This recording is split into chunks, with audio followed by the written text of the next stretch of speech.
Good morning students. आज है day 5। तो हम एक न्यू प्रोजेक्ट स्टार्ट करने जा रहे हैं। स्पेस पे क्लिक करेंगे और फाइल का नाम हमारा क्या होगा आज का? Day 5, right. 05 as usual metre kilo newton. Next, add beam, finish. आगे सबसे पहले हम ज्योमेट्री में गए और यहाँ पे हमने रन स्ट्रक्चर विजार्ड पे क्लिक किया। ठीक है, रन स्ट्रक्चर विजार्ड। इसमें हमने ट्रस मॉडल है, हमें फ्रेम मॉडल चाहिए, बे फ्रेम। इसको ड्रैग करके यहाँ लेके आएंगे और अब हम हमारी बिल्डिंग की हाइट, लेंथ, विड्थ सब यहाँ पे एंटर कर सकते हैं। अब मेरी बिल्डिंग की जो लेंथ है वो टोटल है सपोज 6 मीटर। ठीक है, और उसमें जो बेस मुझे चाहिए वो सिर्फ 2 चाहिए। तो इक्वली इक्वली 3-3 के गैप पे आएंगे। ठीक है, अगर आपको अलग अलग चाहिए, जैसे 2 और 4 चाहिए, तो आप 1 2 का ले लो, 1 4 का ले लो। मेक श्योर इसका टोटल 6 ही आना चाहिए। अगर एक 1 लोगे तो दूसरा 5 हो जाएगा, फिर 2 और 4। ठीक है, ये तो थी लेंथ। हाइट मुझे 15 मीटर ही। सपोज मेरी जो ए का हाइट है वो 3 की है और मेरे हैं 4 फ्लोर, तो 12 मीटर हुआ ना। और कितने लिए मैंने फ्लोर? 4।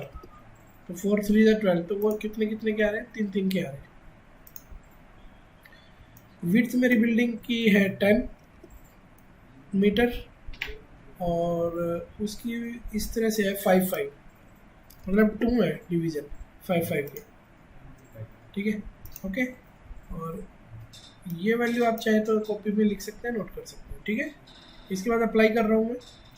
तो याद रखना, लेंथ 6 है और विड्थ 10 है और 2-2 बेस है उनके। यस, चेक करो, ये देखो। ठीक है, ये आपने कितना लिया था? 2 और 4, टोटल 6 थी ना विड्थ। और फ्रंट से कितना लिया था? 10, 5 और 5। और ये हाइट में कितने लिए थे आपने? 1 2 3 4, और एक फ्लोर की हाइट कितनी ली है? 3 मीटर। तो ये क्लियर आपको इतना? ठीक है, इसको यहाँ पे लेके आना ओरिजिन पे। तो यहाँ देखो क्या लिखा है, इस ऑप्शन का नाम पढ़ो जहाँ मेरा कर्सर है। आपके डिवाइस का नाम ट्रांसफर मॉडल, इस पर क्लिक कर दो।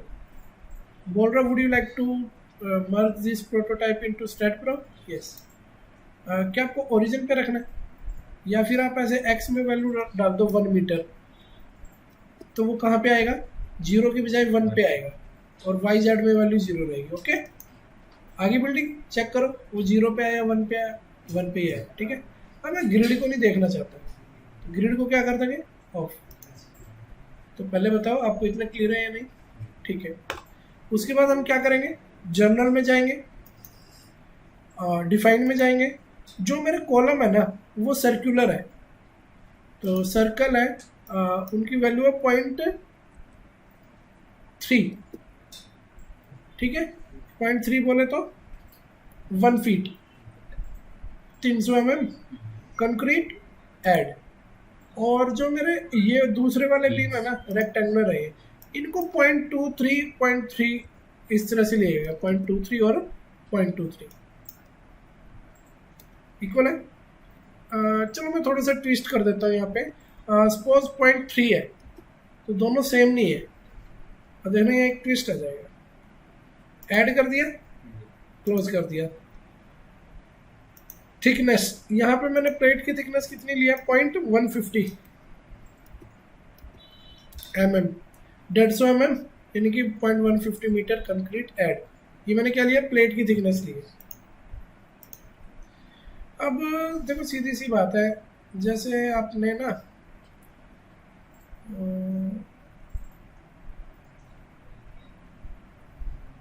ये रेक्टेंगुलर प्रॉपर्टी है, सर्कुलर प्रॉपर्टी किस पे लगेगी? वर्टिकल है जो, तो select beam parallel to Y और assign to selected beam, assign. Yes, लग गया। अब आ जाओ आप इन पे जो इसके अलावा है। देखो रेक्टेंगल में जाओ, सिलेक्ट बीम पैरेलल टू क्या ले लो? एक्स नहीं, वाई ले लो दोबारा। पर रेक्टेंगुलर इस पे नहीं लगानी, जो इसको छोड़ के उन पे लगानी है। तो क्या कर लो, सिलेक्ट बाय इनवर्स। किस पे? Beam selection. अब हो गया ना एकदम से, नहीं तो आपको एक्स और जेड 2 बार करना पड़ता है, और उसमें टेपर वाले तो होते ही नहीं है। तो क्या कर दूँ, assign to selected beam assign कर दूँ, यस कर दूँ, लग गया। थोड़ा सा देखो, आपकी स्ट्रक्चर देखना चाहते हो ऐसे दिखा, ये देखो इसमें सर्कुलर भी है और वो भी। क्लियर हुआ आपको? अब है ना, इसमें एक चीज़ नोट करने वाली ये है कि अगर आप इसको पलटना चाहते हो रेक्टेंगुलर बीम को, अभी रेक्टेंगुलर बीम में ज़्यादा डिफरेंस नज़र आ नहीं रहा, दोनों इक्वली लग रही है ना इसकी, ये चीज़ भी और ऊपर से भी, हालांकि इक्वल नहीं है, एक चीज़ 0.3 है और एक चीज़ 0.23 है। अब मुझे लग रहा है कि ये चीज़ तो है 0.23 और ऊपर से है 0.3, क्योंकि ऊपर से विड्थ ज़्यादा लग रही है, राइट। तो अगर आपको ये रिवर्स करनी है, मतलब इसे 90 डिग्री रोटेट करना है, so that is beta degree angle. क्या बोलते हैं इसे? ये देखो बीटा एंगल, समझ में आपको? बट मैं मेक श्योर कि वो हमें समझ में कैसे आएगा कि वो हुआ भी है नहीं है रोटेट। जैसे ये है, इसका 3D देखो कैसे, तो जज करो कि ये वैल्यू ज़्यादा है या ये वैल्यू ज़्यादा है? ये वाली ज़्यादा ना, है ना। अब मैं इसे रोटेट करके दिखाऊं तो आप समझ जाओगे कि ये रोटेट हुआ है कि नहीं हुआ। तो मैंने क्या किया, सिर्फ इन दो को, सॉरी जो ये वाले दो हैं, ये और ये, इन पे एंगल लगा दिया बीटा डिग्री एंगल। तो बीटा एंगल में जाएंगे, क्रिएट करेंगे बीटा एंगल। कितने डिग्री का एंगल क्रिएट करोगे? 90 डिग्री का। 90 डिग्री घुमाओगे ना, ओके ओके। अभी बीटा एंगल लगाना कहाँ पे? एक तो इस वाले बीम पे और एक इस वाले पे, beta angle. Assign to selected beam assign कर दो, कर दिया। तो ये इसने 90 डिग्री इस पे असाइन कर दिया, बीटा डिग्री। और अब मैं आपको इसका वो दिखाऊं 3D, ये देखो। तो क्या लगता है आपको कि ये रोटेट हुआ है कि नहीं हुआ है? अब ये वाली वर्टिकल होगी ना बड़ी वाली साइड, पहले हॉरिजॉन्टल थी ये, ठीक है ना। सो इसकी जरूरत पड़ती है, क्योंकि कई बार कॉलम जरूरी नहीं होता ऐसे लगाना होता है, वो रोटेट 90 डिग्री रोटेट होकर भी लगता है, वहाँ आपको काम आएगा। तो ये एक नई चीज़ थी बीटा एंगल, जो मैंने आपको बताया। वापिस आ जाते हैं, ये हम लगा चुके हैं, ये हम लगा चुके हैं। प्लेट थिकनेस ऐड तो कर ली पर अभी लगा ही नहीं है ना। तो एक काम करो, टॉप व्यू में जाओ। नहीं, ये टॉप व्यू तो नहीं है, ये है टॉप व्यू, राइट। तो टॉप व्यू के बाद क्या करेंगे, हमें क्या लगानी है? प्लेट। कैसे? 1 2 3 4, पूरे को एक में करने की मत सोचना, जितना ज़्यादा मतलब पार्टीशन होगा उतना ज़्यादा बेटर रिजल्ट रहेगा। तो मैंने कितनी प्लेटें लगाई है एक बार बताओ? 4 प्लेटें आइसोमेट्रिक। वो नीचे लग गई ना। प्लेट कर्सर कौन सा होता है? तीसरे नंबर वाला। और फ्रंट व्यू ऑन करके नीचे से प्लेट सेलेक्ट कर सकते हो, उसको ट्रांसलेशन रिपीट कर सकते हो। फिर कितनी कॉपियाँ चाहिए? 1 2 3 4, 4 कॉपियाँ चाहिए आपको। चारों कॉपियों के बीच का गैप कितना रहेगा? 3 मीटर। रिमेंबर 3 मीटर हाइट ली थी, और कौन सी एक्सिस में? वाई में, ठीक है। ओके, लिंक प्लेट में क्या लिंक रखेंगे? ओके, आगे प्लेट है, लेकिन ये प्लेट तो डिलीट करनी है ना, ये मुझे नहीं चाहिए, तो डिलीट बटन दबा दूँ, दबा दिया। कह रहा है 4 प्लेट डिलीटेड, हमने कहा ओके कर दो। अब हमें प्लेट दिखनी भी तो चाहिए। आप एक काम करो, प्लेट कर्सर लो तो सिर्फ क्या सिलेक्ट होएगा? प्लेट्स। अब इस पे ये प्लेट थिकनेस लगा दो बस, assign selected plate assign, yes, ठीक है। 3D देखना चाहते हो तो ये 3D देख लो। मैं इसमें समझ में आया? चलो ठीक है, अभी कहानी ख़त्म नहीं हुई, अभी तो शुरू हुई है, अभी तो मॉडल बना है। स्पॉट में गए, क्रिएट में गए, और फिक्स्ड स्पॉट हमने ऐड कर लिया। अब ये फिक्स स्पॉट लगाओगे कैसे? फ्रंट व्यू ऑन करके ऐसे ड्रैग करके इकट्ठा लग जाएगा। आपको ऐसा लग रहा होगा कि भाई ये तो 3 कॉलम पे लगा है। मैं आपको दिखा दूँ जरा, 3 पे नहीं, वो सब पे है। तो सिलेक्ट करने का तरीका था जल्दी से, assign to selected node assign, yes. इतना क्लियर हुआ? अब आ जाओ आप अपने लोड एंड डेफिनेशन पे। लोड केस डिटेल ऐड, एक ले लिया हमने डेड लोड, और नाम रखा DL। क्या रखा? डेड लोड, ठीक है, ऐड। और फिर लोड केस डिटेल में ऐड में गए, आपकी बार डेड की बजाय लाइव लोड ले लिया और नाम रखा LL।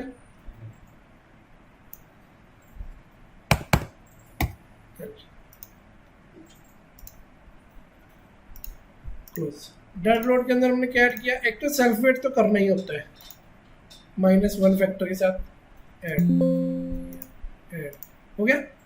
फिर अब हमने यहाँ पे क्या लिया, मेंबर लोड। बोले तो जो वॉल होती है ना हमारी, वो मेंबर लोड में आती है यूडीएल में। हाँ, और वो मैंने ले लिया -6 kN, ठीक है। और इन ग्लोबल वाई डायरेक्शन, देखो एक होता है लोकल, एक होता है ग्लोबल। लोकल का मतलब होता है कि बीम, एक सिंगल बीम की बात हो रही है। ग्लोबल मतलब पूरे मॉडल की बात हो रही है, पूरे मॉडल का XYZ तो ये वाला होता है ना। और लोकल तो भाई ऐसा है, कल को इसका मुंह इधर है, कल को इधर भी हो सकता है, तो उसके तो XYZ घूम ही जाएंगे ना एक तरह से, वो लोकल होते हैं। सुनने ग्लोबल वाई रहेंगे, -6 किलोमीटर ऐड कर लिया, ठीक है। और एक हमने क्या कर लिया, प्लेट लोड। क्या कर लिया, ये रहा प्लेट लोड, ठीक है ना, प्रेशर ऑन फुल प्लेट। तो एक प्लेट पे फुल प्रेशर हमने ऐड कर लिया सपोज 3 किलोमीटर पर मीटर स्क्वायर, -3। बाद में डिस्कस करेंगे कि वैल्यू निकालते कैसे, ठीक है। -3 लोकल जेड, नहीं लोकल जेड नहीं होगा, हाँ लोकल वाई होगा, ठीक है। देखो प्लेट अभी तो यार आप ना, आपके दिमाग में ये वाली प्लेट है, लेकिन जब वाटर टैंक डिजाइन करते हो ना, तो प्लेट सिर्फ ऐसे नहीं होती, प्लेट साइडों में भी होती है। तो उस केस में फिर वो मतलब काम आता है लोकल वाई ये वाला, ठीक है ना, समझ गए। पर अभी तो ऊपर से नीचे लग रहा है, कोई भी बता देगा ग्लोबल वाई, क्या बता देगा, ग्लोबल वाई। माइनस लिया कौन, ऊपर से नीचे ऐड क्लोज। इतना समझ में आ गया। लाइव लोड में ना क्या होता है कि देखो डेड लोड होता है, जैसे स्लैब लोड है ना, बीम जो भी कंक्रीट जो परमानेंट लोड है। लाइव लोड वो टेम्परेरी होते हैं, जैसे फर्नीचर, या जैसे इस बिल्डिंग में 10 बंदे खड़े हैं, है ना, सुबह खड़े हैं शाम को थोड़ी ना खड़े होंगे, वो वेरिएबल है एक तरह से, है ना, वो लाइव लोड होता है। तो मोस्ट ऑफ द टाइम मैंने क्या नोट किया है कि जो लाइव लोड होता है ना, वो जो आपने डेड लोड लिया ना उसका हाफ होता है। जैसे आपने -6 ले रखा है, तो यहाँ पे यूडीएल कितना ले लो, -3 माइनस, या फिर ये पार्टीशन के लिए भी ले सकते हैं, जैसे किसके लिए ले सकते हैं, पार्टीशन के। या फिर एक काम करो, बस मेंबर लोड में जाओ और यहाँ -2 ले लो, दैट्स इट, ठीक है। -2 kilometre global y add plus. समझ में आ गया। जहाँ जहाँ क्वेश्चन मार्क आ रहा है इसका मतलब ये असाइन कर लिया आपने। सेल्फ वेट तो पूरी बॉडी पे लगता है, इसलिए असाइन टू व्यू कर दो। इसका बॉडी का खुद का भी वेट होता ही है। -6 यूडीएल है ना, तो एक काम करो, जितनी भी दीवार है ना सब पे लगा दो, बस ऊपर वाली पे मत लगाना, क्योंकि ऊपर वाली पे दीवार थोड़ी ना है, टेरेस है वो तो। समझ में आया। फ्रंट व्यू ऑन से ऑन करोगे तो जल्दी जल्दी लग जाएगा ये -6 वाला, ठीक है। 1 2 और 3 लगा दो इस पे, ये देखो ये वाला assign to selected beam, assign, yes दिख रहा है, एक तरह दीवारों की तरह लग गया ना ये, समझ में। ओके, उसके बाद आता है अपना प्लेट लोड, है ना, तो ऑब्वियसली प्लेट पे ही लगेगा ना प्लेट लोड। तो सारी प्लेटें सेलेक्ट कर लोगे, ये वाला plate load, assign to selected plates, देखो यहाँ प्लेट अपडेट हो गया, प्लेट सही, यस ठीक है भाई, ये भी लग गया। से थोड़ा सा वो स्केल हो जाता है। अब ये क्या है हमारा लाइव लोड, ये भी हम उन पे बीम्स पे लगा देते हैं, ठीक है। इस पे ठीक है भाई। देखो क्या होता है कि स्लैब का लोड किस पे आता है, बीम पे। बीम का लोड कहाँ पे आता है, कॉलम पे। कॉलम का लोड कहाँ आता है, फाउंडेशन।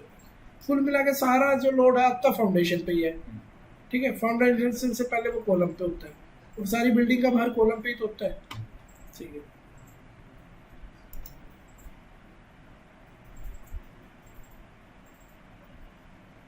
ये प्लेट सेलेक्ट कर लीजिए, बीम सेलेक्ट करने देना हमें तो, ठीक है।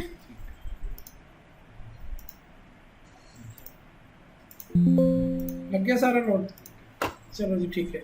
अब आ जाओ analysis and print, all and close, और फिर एनालाइज। ये सेव करने के लिए मैसेज आता रहता है, मर्जी है आपकी करने के लिए। कहाँ पे गए? एनालिसिस, रन एनालिसिस, कंट्रोल 5 भी दबा सकते हो, कंट्रोल 5 शॉर्टकट की, ठीक है। तो zero warning, go to post processing mode, done, apply, okay. Deflection देखना चाहते हो, so this is the deflection of our building, ठीक है। तो आप क्या क्या चीज़ देखना चाहते हो, जैसे प्लेट पे स्ट्रेस देखना चाहते हो, एब्सोल्यूट मैक्सिमम होता है ना, मैक्सिमम एब्सोल्यूट स्ट्रेस, है ना, तो वो सब आप देख सकते हो। ये देखो, ये स्केल है, देख पा रहे हो। तो बीम का जैसे आपने देखना है, किसी बीम को स्टडी करना है, जैसे बीम पे डबल क्लिक करो, बीम का डिफ्लेक्शन, शेयर बेंडिंग, आ रहे ना सारी चीज़ें। तो ये इस तरह से आप रिजल्ट देख सकते हो, समझ में आपको। और अगर हम जैसे इसका थोड़ा सा एनिमेशन देखना चाहते हैं डिफ्लेक्शन का, एनिमेशन में गए, डिफ्लेक्शन ऑन कर दिया, अप्लाई कर दिया, ओके कर दिया, तो देखो आपको बिल्डिंग की डिफ्लेक्शन नजर आएगी, ठीक है ना। तो इस तरह से आप रिजल्ट वगैरह देख सकते हो, स्ट्रेसेस देख सकते हो, ग्राफ देख सकते हो, ठीक है, बीम का रिजल्ट देख सकते हो। बाकी यहाँ पे आते ही आपके पास एक्सेल फोर्स देखने के लिए एक्सेल फोर्स आ जाएगा, ठीक है।